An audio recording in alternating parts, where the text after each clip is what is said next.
Hello everyone. Hello grade 8. Welcome to our physical education class.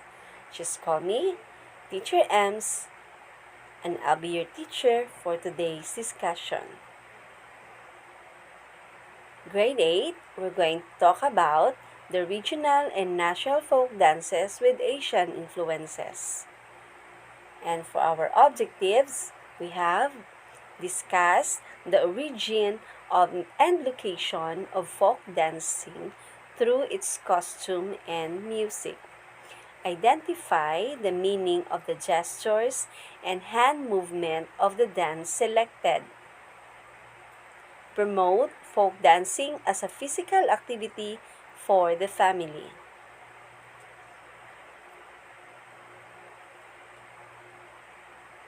The Philippine folk dance with Asian influence. Take a look of the following pictures.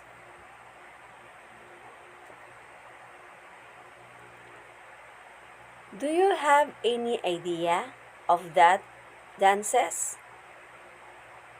Do you experience having performed of that kind of dances?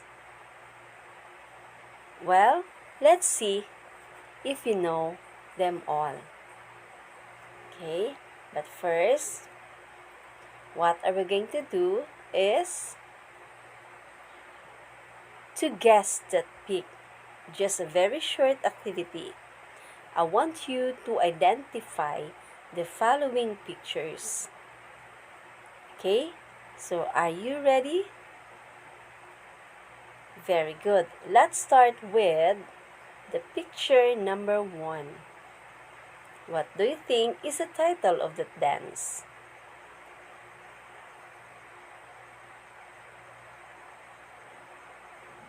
That is Binislakan. Do you get the correct answer?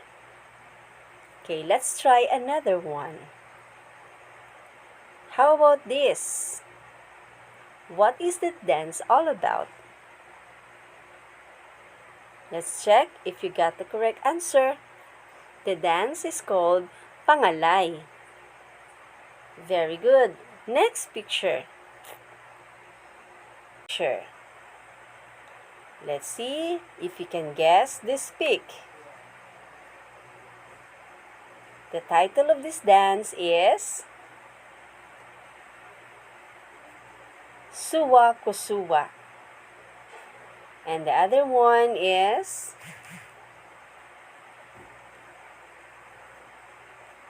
okay. What is the title of that dance? Let's check.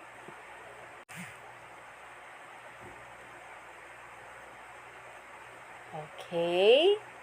What is the title of that dance? Let's check. Yeah, there you have it. The dance is sakuting. And those are the different regional and national dances with Asian influence. Philippine folk dances speak so much about the heartbeat of our people, for they tell about our customs, ideas, beliefs, superstitions, and events of daily living in a certain community.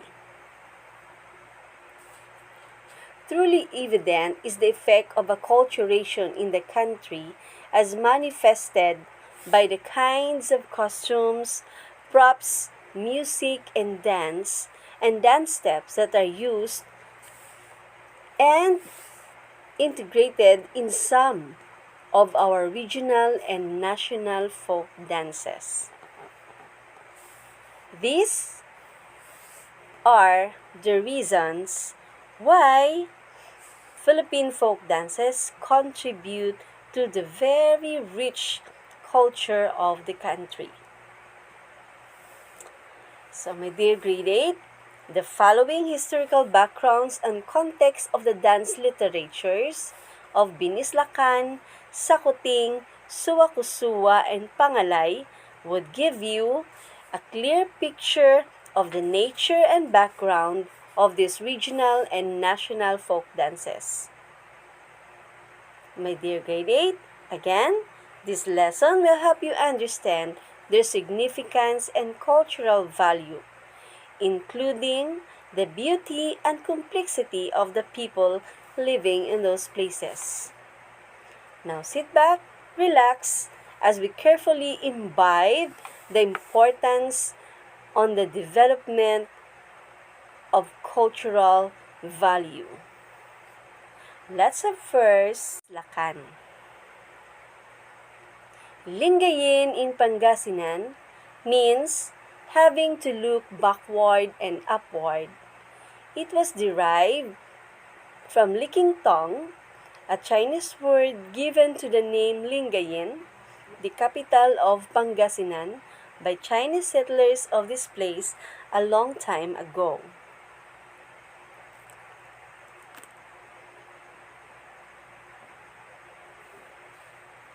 Barrio folks who live at Amazin, a small place between Barrio Pulong and Manibok, dance this to commemorate the stay of Limahong, a Chinese pirate who built his kingdom. The dancers look backward or upward in some of the movements, hence the name Lingayin. They also use two sticks to produce rhythm, imitating the chopsticks used by the Chinese in eating. Thus, the dance is called Binislakan, which in Pangasinan means with the use of sticks.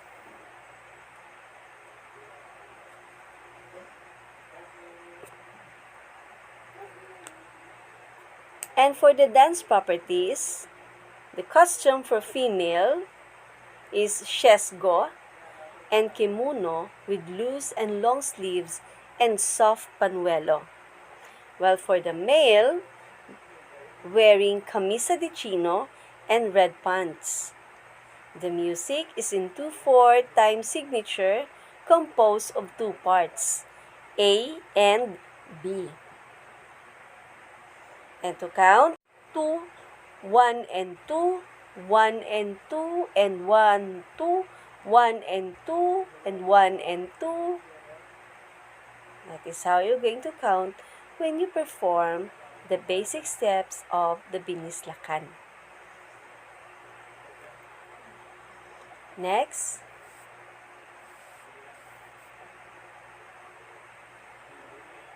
Binislakan dance researcher is Francisca Reyes, meaning with the use of sticks rather. Dance culture, Christian lowland. The place of origin is in Pangasinan, the country that influenced China. Ethno-linguistic group, Pangasinense. And Binislakan, classified as social dance. Okay, so that is Binislakan. Next, let's proceed to S.Y20200.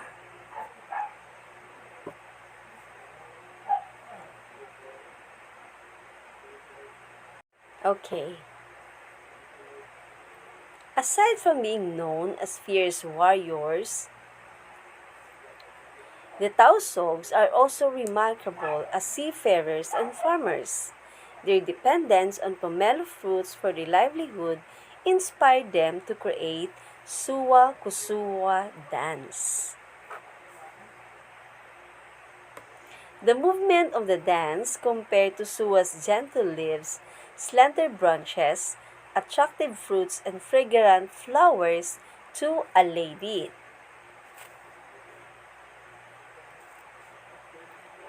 During the performance, the couple sing while flapping two white fans which represent the leaves rustling in the wind. The music is in 2/4 or 4/4 time signature.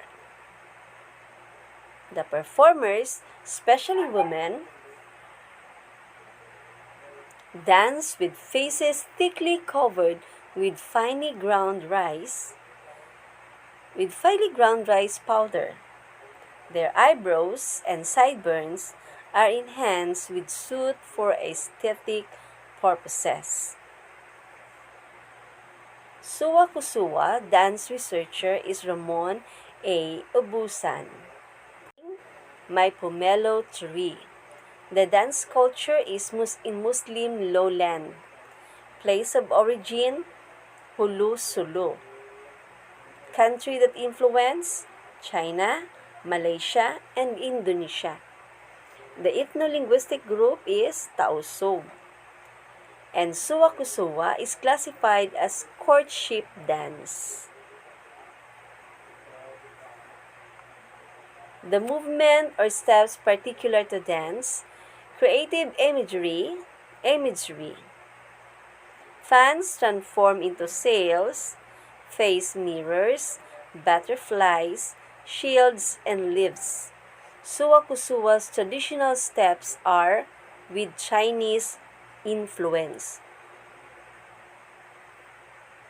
For the dance properties, the costume, female are wearing barawasi, sawal or kancho. And for the male, they're wearing siyag and bajo. The music is in 2/4 and 4/4 time signature composed of 3 parts, A, B, and C. And dancers are in barefoot. Now let's have the dance Pangalay. Pangalay is also known as daling-daling or minpa. It is the traditional fingernail dance of the Tausug people of the Sulu archipelago and Sabah. It resembles the movements of Kuntao, a martial common art in the Malay archipelago. The Pangalay is performed mainly during weddings and other festive events. And that is Pangalay. The male version of the Pangalay is the Pangasik and features more martial movements, while a Pangalay that features both male and female dancer is called Pangilok. The original concept of the Pangalay is based on the pre-Islamic Buddhist concept of male and female celestial angels, who are common among characters in other Southeast Asian dances. For the dance properties, dancers wear a typical Julana costume, Jangay, a metal extended fingernails, and the music played as many times as necessary. Now let's have Sakutin. Sakutin is the dance of the ethnic people in the side of the Cordillera way back before the coming of the Americans to our country. During Christmas, young boys and girls, accompanied by their elders, would go to the lowlands, especially in Abra and Ilocos Norte, to dance in front of the house.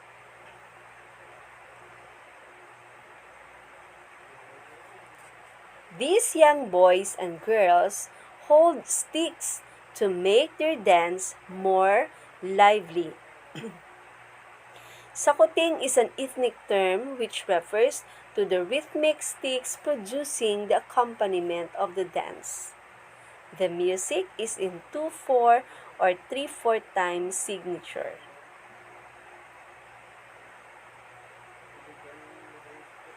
So, any questions? Do you understand what I'm talking about? Very good. Now, for the dance properties of the Sakuting,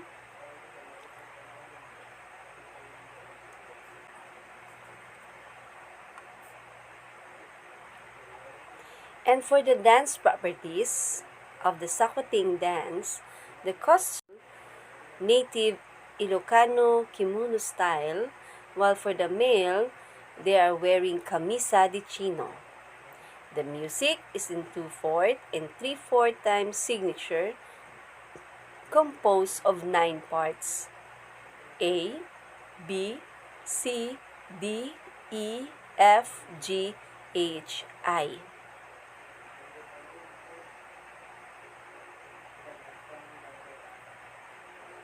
Now, if you could still remember the different Philippine folk dance with Asian influence, you have the sakuting, the pangalay, suwa-kusuwa, and the last is binislakan. Okay? So these are the Philippine folk dance with Asian influence. Now, let's go to our next activity. Let's see if you could still remember what we are talking about here. Let's have a sort of activity. Let's name it as an open-ended statement. This activity aims to assess your understanding by completing these unfinished statements.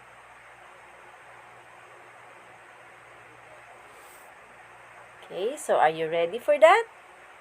Let's try number 1. I learned that. What did you learn? Then, number 2. Folk dance costumes tell about the.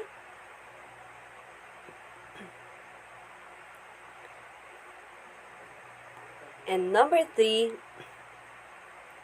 folk dance differ in because. Folk dance costumes tell about the. And number 3, folk dances differ in blank because. And number 4, I feel I am in performing folk dances. But last, folk dances are beneficial to one's health because. Now, there you have it, grade 8. I hope you supply our open-ended statement. Write your answer in one whole sheets of your paper and submit it after, or it could be tomorrow. Do you understand? Very good. Now let's go to our next activity. Now this time, what we're going to do is to fill in the correct answer. What do you think is the literal meaning of binislakan? Be honest. Check if you got the correct answer, okay? Now, let's see. Binislakan, the literal meaning is with the use of sticks. How about the place of origin? In Lingayen, Pangasinan. You got the correct answer? Very good. How about their dance classification? Yes, it's a social dance. Binislakan is a social dance. And the country of that influence, China. Very good. Now let's have sakuting. Let's see again if you got the correct answer.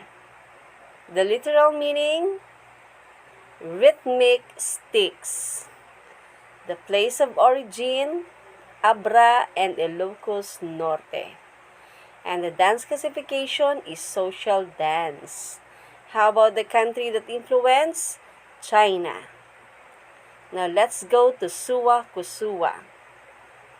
Literal meaning, may pomelo tree. And the place of origin, Hulu-Sulu. And dance classification, as courtship dance. The country that influence, China, Malaysia, and Indonesia. Okay, so you got the correct answer? Very good. Now let's have the last dance. We have pangalay. Okay, so the literal meaning, fingernails. The place of origin, Sulu. How about the dance classification? Courtship dance, wedding, or festival dance. And the country that influenced, Thailand, Malaysia, Burma, Cambodia, and Indonesia. So you got the perfect score? Of course you can. Very good, grade 8. Now, and that is our last activity for today. Thank you for listening. Again, I'm MED Magbanwa, your MAPEH teacher. Thank you and keep safe, everyone.